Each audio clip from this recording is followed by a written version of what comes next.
നമസ്കാരം. ഹൃദ്യ മലയാളത്തിന്റെ പുതിയൊരു ക്ലാസ്സിലേക്ക് എല്ലാവർക്കും സ്വാഗതം. കഴിഞ്ഞ കുറച്ച് ക്ലാസ്സുകളിലായി നമ്മള് മഹാകാവ്യം പഠിച്ച് പകുതിയിലെത്തിയിട്ടുണ്ട് അല്ലെ. നമ്മൾ ലാസ്റ്റ് പഠിച്ചത് ഏത് മഹാകാവ്യത്തെ കുറിച്ചാണ്? ചിത്രോദയം എന്നുള്ള മഹാകാവ്യത്തെ കുറിച്ചിട്ടാണ് പഠിച്ചത്.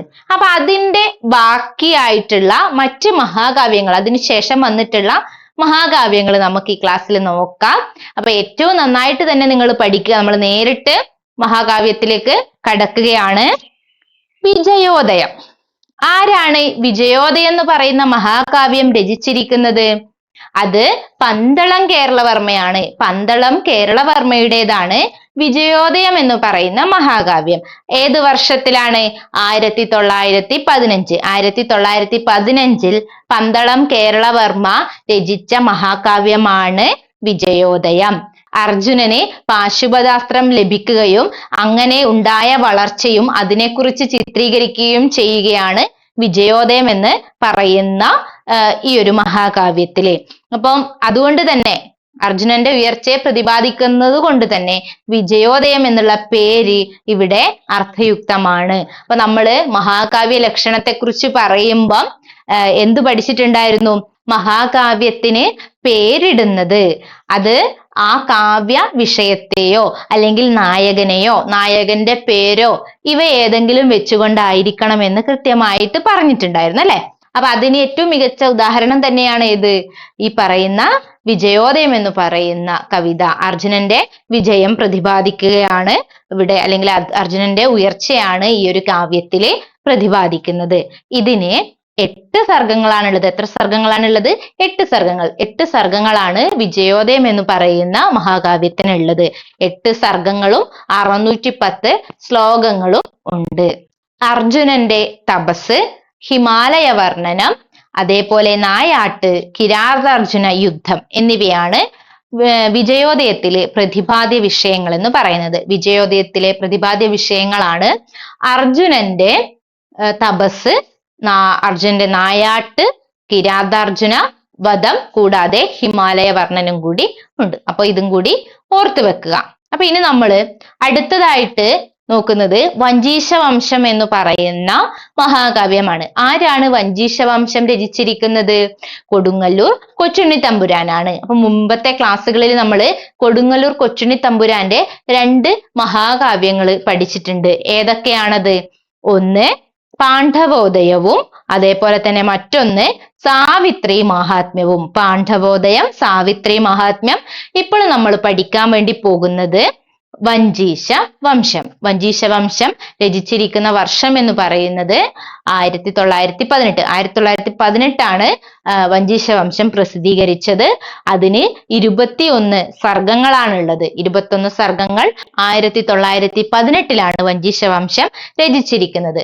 ഐതിഹ്യങ്ങളെയും ചരിത്ര സംഭവങ്ങളെയും ഒക്കെ ആധാരമാക്കിക്കൊണ്ട് തിരുവിതാംകൂർ രാജവംശത്തെ കുറിച്ചിട്ടാണ് വഞ്ചീശവംശം എന്ന് പറയുന്ന മഹാകാവ്യത്തില് പറഞ്ഞിരിക്കുന്നത്. ഇതിന്റെ ആദ്യ 14 സർഗങ്ങളിലാണ് തിരുവിതാംകൂർ രാജവംശത്തെ കുറിച്ച് പറയുന്നത്. ഇനി 15ാമത്തെ സർഗം മുതലാണ് ശ്രീമൂലം തിരുനാളിന്റെ കഥ വിവരിക്കുന്നത്. 15ാമത്തെ സർഗം മുതൽ ശ്രീമൂലം തിരുനാളിന്റെ കഥയാണ് വഞ്ചീശവംശത്തിൽ വിശദീകരിക്കുന്നത്. ശ്രീമൂലം തിരുനാളിന്റെ ഷഷ്ടിപൂർത്തി സ്മാരകമായിട്ടാണ് വഞ്ചീശവംശം എന്ന് പറയുന്ന മഹാകാവ്യം രചിച്ചിരിക്കുന്നത്. ശ്രീമൂലം തിരുനാളിന്റെ ഷഷ്ടിപൂർത്തി സ്മാരകമായി രചിക്കപ്പെട്ട കാവ്യം ഏതാണ്? അത് വഞ്ചീശവംശമാണ്. ഇത് പരീക്ഷയ്ക്ക് ചോദ്യം വന്നിട്ടുണ്ട്. അപ്പൊ അതുകൊണ്ട് ഓർത്തു വെക്കുക. ശ്രീമൂലം തിരുനാളിന്റെ ഷഷ്ടിപൂർത്തി സ്മാരകമായി രചിച്ചിരിക്കുന്ന കാവ്യമാണ് വഞ്ചീശവംശം എന്ന് പറയുന്നത്. ഈ കാവ്യത്തില് കുഞ്ചൻ നമ്പ്യാരെ പരാമർശിക്കുന്നുണ്ട്. കുഞ്ചൻ നമ്പ്യാരെ പരാമർശിക്കുന്ന കാവ്യമാണ് വഞ്ചീശവംശം. രചിച്ചിരിക്കുന്നത് കൊടുങ്ങല്ലൂർ കൊച്ചുണ്ണി തമ്പുരാൻ. 1918, 21 സർഗം. അടുത്തതും കൊടുങ്ങല്ലൂർ കൊച്ചുണ്ണി തമ്പുരാന്റെ മറ്റൊരു മഹാകാവ്യമാണ് ഗോശ്രീശാദിത്യ ചരിതം. 1919 ഗോശ്രീശാദിത്യ ചരിതം രചിക്കുന്നത്. മദുരാശിയിൽ വെച്ച് അന്തരിച്ച കൊച്ചി രാമവർമ്മ മഹാരാജാവിന്റെ സ്മാരകമായിട്ട് രചിച്ച കാവ്യമാണ് ഏതെന്ന് പറയുന്നത്? ഗോശ്രീശാദിത്യ ചരിതം എന്ന് പറയുന്നത്. ഗോശ്രീശാദിത്യ ചരിതത്തിന്റെ മറ്റൊരു പേരാണ് രാമവർമ്മ വിലാസ കാവ്യം. രാമവർമ്മ വിലാസ കാവ്യം. ഇത് 8 സർഗങ്ങളുള്ള മഹാകാവ്യമാണ്. ഗോശ്രീശാദിത്യ ചരിതം അഥവാ രാമവർമ്മ വിലാസ കാവ്യം 1919 രചിച്ചു. ഇത് രാമവർമ്മ വിലാസം എന്നും അറിയപ്പെടുന്നു. കൊടുങ്ങല്ലൂർ കൊച്ചുണ്ണി തമ്പുരാന്റെ മഹാകാവ്യങ്ങളായിട്ട് പ്രധാനമായും പരിഗണിച്ചിരിക്കുന്നത് 4 മഹാകാവ്യങ്ങളെയാണ്. ഒന്ന് പാണ്ഡവോദയം, സാവിത്രി മഹാത്മ്യം, വഞ്ചീശവംശം, ഗോശ്രീശാദിത്യ ചരിതം. മലയാങ്കൊല്ലത്തെ പണ്ഡിതന്മാരെല്ലാവരും, ചില പണ്ഡിതന്മാര് ഇത് കൊച്ചുണ്ണി തമ്പുരാന്റെ മഹാകാവ്യമായിട്ട് പരിഗണിക്കാൻ കഴിയില്ല. കാരണം എല്ലാ മഹാകാവ്യ ലക്ഷണങ്ങളും തികഞ്ഞ കൃതിയല്ല മലയാങ്കൊല്ലം എന്ന് ചില പണ്ഡിതന്മാര് അഭിപ്രായപ്പെടുന്നുണ്ട്. അതിനുള്ള കാരണം എന്ന് പറയുന്നത്, മഹാകാവ്യങ്ങള് എഴുതുമ്പം ഓരോ സർഗത്തിനും ഓരോ വൃത്തങ്ങളായിരിക്കണം ഉപയോഗിക്കേണ്ടത് എന്നുള്ള ഒരു നിബന്ധനയും കൂടിയുണ്ട് എന്ന് പറയപ്പെടുന്നു. അപ്പം ഈ പറയുന്ന മലയാങ്കൊല്ലം രചിച്ചിരിക്കുന്നത് വസന്ത തിലകം എന്നുള്ള വൃത്തത്തിൽ മാത്രമാണ്. കാവ്യത്തിൽ ഉടനീളം വസന്ത തിലകം എന്നുള്ള ഒറ്റ വൃത്തത്തെ മാത്രം ഉപയോഗിച്ചത് കൊണ്ട് ഇത് മഹാകാവ്യത്തിന്റെ എല്ലാ ലക്ഷണങ്ങളും തികഞ്ഞ മഹാകാവ്യമല്ല എന്ന് പണ്ഡിതന്മാർ അഭിപ്രായപ്പെടുകയും അങ്ങനെ കൊടുങ്ങല്ലൂർ കൊച്ചുണ്ണി തമ്പുരാന്റെ മഹാകാവ്യങ്ങളുടെ ഗണത്തില് ഈ പറയുന്ന മലയാങ്കൊല്ലം ഉൾപ്പെടുത്താതിരിക്കുകയും ചെയ്തിട്ടുണ്ട്. അപ്പൊ മലയാങ്കൊല്ലം എന്ന് പറയുന്നത് കൊടുങ്ങല്ലൂർ കൊച്ചുണ്ണി തമ്പുരാന്റെ മഹാകാവ്യമാണ്. കേരളത്തിന്റെ പ്രകൃതി സൗന്ദര്യം വർണ്ണിച്ചിരിക്കുന്ന മഹാകാവ്യമാണ് മലയാങ്കൊല്ലം. 12 സർഗത്തിലായി 12 മാസങ്ങളെയും അതിനോടനുബന്ധിച്ച് ഋതുക്കളെയും കുറിച്ച് പരാമർശിക്കുന്നുണ്ട്. ഇതിലെ പ്രത്യേകത എന്ന് പറയുന്നത്, മറ്റ് ഇംഗ്ലീഷ്, സംസ്കൃതം പോലെയുള്ള ഭാഷകളിലെ ഓരോ ഋതുക്കളെയും കുറിച്ച് പരാമർശിക്കുന്ന കാവ്യങ്ങളാണ് ഉണ്ടായിട്ടുള്ളത്. എന്നാല് മലയാങ്കൊല്ലത്തില് ഋതുക്കളെയല്ല ഭയങ്കരമായിട്ട് ഇദ്ദേഹം വർണ്ണിച്ച് വയ്ക്കുന്നത്, പകരം ഓരോ മാസങ്ങളെയും 12 സർഗത്തിലായി 12 മാസങ്ങളെ വർണ്ണിച്ച് അതുമായി ബന്ധിപ്പിച്ച് കേരളത്തിലെ പ്രകൃതിയെയും ഋതുക്കളെയും കുറിച്ച് പറയുകയാണ് ചെയ്തിരിക്കുന്നത്. ഇതിന് പ്രകൃതി കാവ്യം എന്നും മറ്റൊരു പേരുണ്ട്. പ്രകൃതി കാവ്യം എന്നും അറിയപ്പെടുന്നത് കൊച്ചുണ്ണി തമ്പുരാന്റെ മലയാങ്കൊല്ലം എന്ന് പറയുന്ന മഹാകാവ്യമാണ്. അതും കൂടി ഓർത്തു വെക്കുക. അടുത്ത മഹാകാവ്യം ശ്രീയേശു വിജയം. ശ്രീയേശു വിജയം ആരാണ് രചിച്ചിരിക്കുന്നത്? കട്ടക്കയത്തിൽ ചെറിയാൻ മാപ്പിളയാണ് രചിച്ചിരിക്കുന്നത്. ഇത് 1926 രചിച്ച മഹാകാവ്യമാണ്. ഈ കാവ്യങ്ങളുടെയൊക്കെ വർഷം കൃത്യമായിട്ട് ഓർത്തു വെക്കണം. കാരണം പരീക്ഷകളിലൊക്കെയും കാലഗണനാക്രമത്തില് മഹാകാവ്യങ്ങൾ കാലഗണനാക്രമത്തില് അടയാളപ്പെടുത്താൻ വേണ്ടിയിട്ട് അല്ലെങ്കിൽ തിരഞ്ഞെടുക്കാൻ വേണ്ടിയിട്ട് വരാറുണ്ട്. അപ്പൊ അതുകൊണ്ട് ഓരോന്നിന്റെയും വർഷം നിങ്ങൾ കൃത്യമായി തന്നെ ഓർത്തു വെക്കുക. ശ്രീയേശു വിജയം 1926. ആരാണ് രചിച്ചിരിക്കുന്നത്? കട്ടക്കയത്ത് ചെറിയാൻ മാപ്പിളയാണ് രചിച്ചിരിക്കുന്നത്. ഇദ്ദേഹം ക്രൈസ്തവ കാളിദാസൻ എന്നാണ് അറിയപ്പെടുന്നത്. ക്രൈസ്തവ കാളിദാസൻ എന്നാണ് കട്ടക്കയത്ത് ചെറിയാൻ മാപ്പിള അറിയപ്പെടുന്നത്.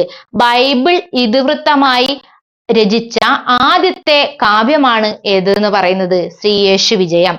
ശ്രീയേശു വിജയം എന്ന് പറയുന്ന മഹാകാവ്യം ബൈബിൾ ഇതിവൃത്തമായി രചിച്ച ആദ്യ മഹാകാവ്യമാണ്. 1926 ഇത് പ്രസിദ്ധീകരിച്ചത്. 1915 മുതലേ ഇത് രചിച്ചു തുടങ്ങി. എന്നിട്ട് 1926 രചന പൂർത്തിയാവുകയും കാവ്യം പ്രസിദ്ധീകരിക്കുകയും ചെയ്തിരിക്കുന്നത്. കട്ടക്കയത്ത് ചെറിയാൻ മാപ്പിളയുടെ പ്രധാനപ്പെട്ട മറ്റ് കൃതികളാണ് മാർത്തോമാ ചരിതം, യുജാദീവേശ്വരി, സാറാവിവാഹം, യുജാദീവേശ്വരി, മാർത്തോമാ ചരിതം എന്ന് പറയുന്നതും കട്ടക്കയത്ത് ചെറിയാൻ മാപ്പിളയുടെ മറ്റ് പ്രധാനപ്പെട്ട കൃതികളാണ്. ആകെ 24 സർഗങ്ങളുള്ള ഈ മഹാകാവ്യത്തിലെ ആദ്യത്തെ 12 സർഗങ്ങളിൽ സൃഷ്ടി മുതൽ ക്രിസ്തുവിന്റെ അവതാരം വരെയുള്ള കാര്യങ്ങളാണ് പറഞ്ഞിരിക്കുന്നത്.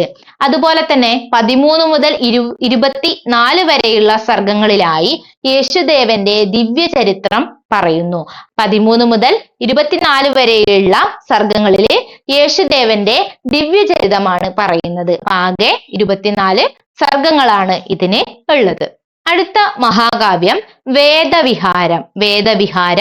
1931 KV സൈമൺ ആണ് രചിച്ചിരിക്കുന്നത്. 1931 KV സൈമൺ രചിച്ച മഹാകാവ്യമാണ് വേദവിഹാരം എന്ന് പറയുന്നത്. പഴയ നിയമത്തിൽ പറയുന്ന ലോകോത്പത്തിയുടെ വിവരമാണ് വേദവിഹാരത്തില് കവി പരാമർശിച്ചിരിക്കുന്നത്. ദ്രാവിഡ വൃത്തത്തിൽ രചിച്ചിരിക്കുന്ന കാവ്യമാണ് വേദവിഹാരം. ഇത് കിളിപ്പാട്ട് രീതിയിൽ രചിച്ചിരിക്കുന്നു. കിളിപ്പാട്ട് രീതിയിൽ രചിച്ച ദ്രാവിഡ വൃത്തങ്ങൾ ഉപയോഗിച്ചെഴുതിയ മഹാകാവ്യമാണ് വേദവിഹാരം.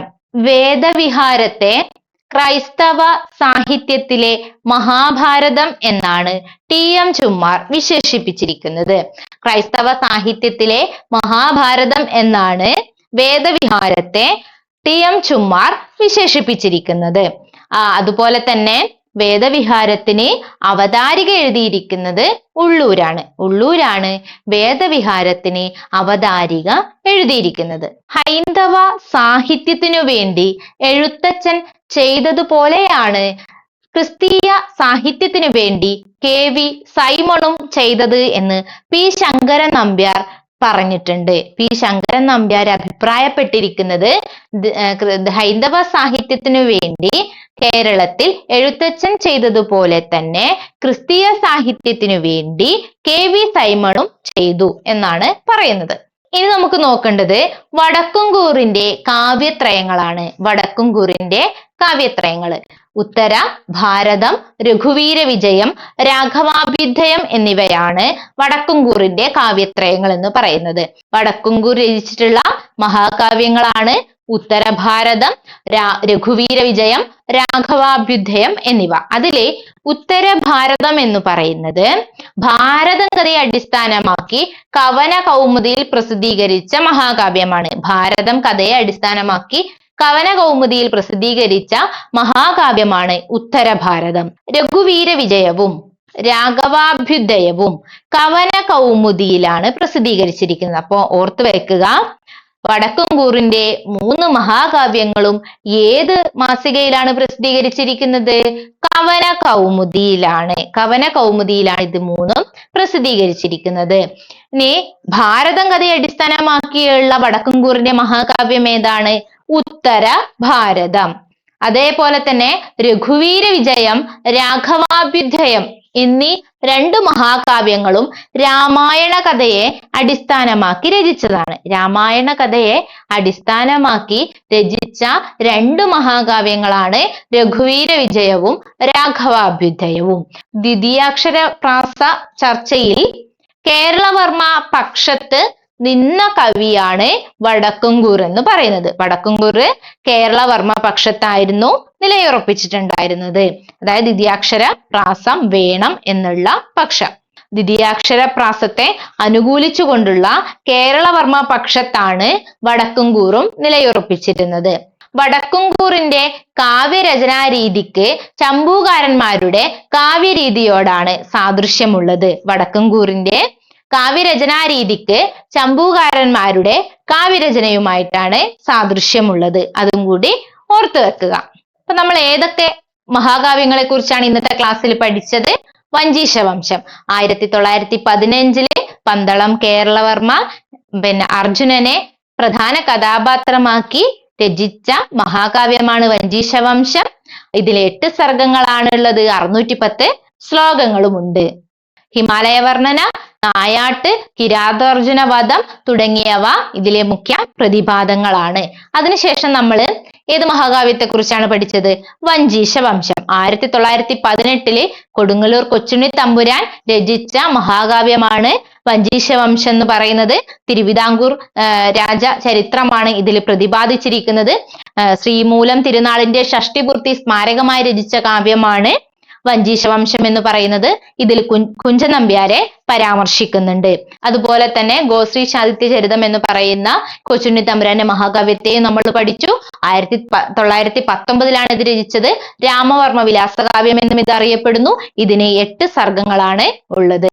അടുത്തത് മലയാങ്കൊല്ലം. മലയാങ്കൊല്ലം എന്ന് പറയുന്ന മഹാകാവ്യത്തെ കൊച്ചുണ്ണി തമ്പുരാന്റെ മഹാകാവ്യങ്ങളുടെ ഗണത്തിൽ ചില പണ്ഡിതന്മാരെ ഉൾപ്പെടുത്തുന്നില്ല എന്നോർക്കുക. വസന്തതിലകം വൃത്തത്തിൽ മാത്രമാണ് ഇത് രചിച്ചിരിക്കുന്നത്. പ്രകൃതി കാവ്യം എന്നും ഇത് അറിയപ്പെടുന്നു. 12 സർഗങ്ങളിലായി 12 മാസങ്ങളെ കുറിച്ചിട്ടാണ് ഇതില് പറയുന്നത്. കേരള പ്രകൃതിയെ കുറിച്ചും അതിന്റെ ഭംഗിയെ കുറിച്ചും ഇതില് വിശദമാക്കുന്നുണ്ട്.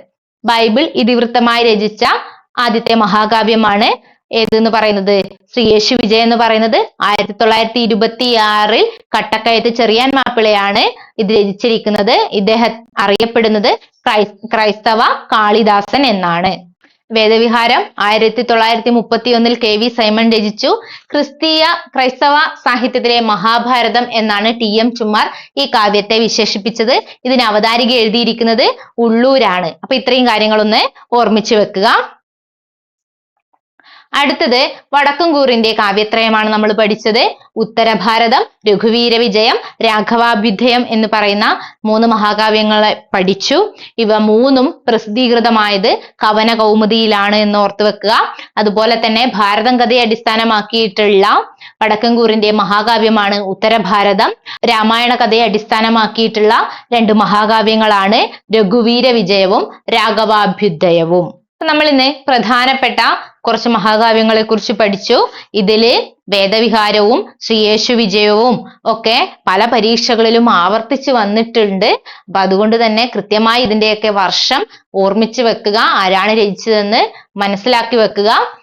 അപ്പൊ ഇന്നത്തെ ക്ലാസ് ഇവിടെ അവസാനിക്കുകയാണ്. നിങ്ങൾ ഏറ്റവും നന്നായി തന്നെ നിങ്ങളുടെ പഠനം തുടരുക. ഏറ്റവും ആത്മവിശ്വാസത്തോടു കൂടി തന്നെ പഠിക്കുക. പഠിച്ച കാര്യങ്ങൾ വീണ്ടും വീണ്ടും ആവർത്തിക്കുക. അപ്പൊ ഇന്നത്തെ ക്ലാസ് ഇവിടെ അവസാനിക്കുന്നു. ഇതുവരെയും ഹൃദ്യം ചാനൽ സബ്സ്ക്രൈബ് ചെയ്തിട്ടില്ല എങ്കിൽ നിങ്ങൾ സബ്സ്ക്രൈബ് ചെയ്യുക. ഞങ്ങളുടെ ക്ലാസ്സുകൾ നിങ്ങൾക്ക് ഉപകാരപ്രദമാകുന്നുണ്ടെങ്കിൽ വീഡിയോസ് ലൈക്ക് ചെയ്യുക. നിങ്ങളുടെ വിലപ്പെട്ട നിർദ്ദേശങ്ങളും അഭിപ്രായങ്ങളും ഞങ്ങൾക്ക് കമന്റ് ചെയ്യുക. നന്ദി.